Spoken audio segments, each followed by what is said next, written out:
So guys, ang video natin ngayon ulit is pagluluto ulit. Na kunyari ako nagluto, charis. Ako nagluto niyan, lagayan na may carrots sa patatas kasi may sakit yung asawa ko. So kailangan niya minom ng mainit na sabaw.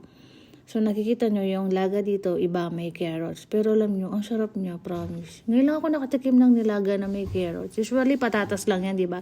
Pero try nyo kasi masarap talaga siya, lalo na sa malamig na panahon.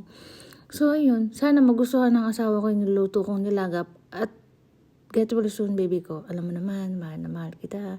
Ang tagal naman matapos ang video na to. Ang haba. Pero so, yun na nga. Nilagang baboy to. Tama ba? Oo, nilagang baboy to, di ba? Oo, nilagang baboy yan. So, yun lang. Halo lang ako ng halo dyan. Kahit di naman kailangan haluin. Napalambot ko na lang yung baboy dyan. And then, makita nyo may kanin na. Ayan na yung kanin. Kakain na kami. Alam nyo, masawsawan yan. Patis na may sili.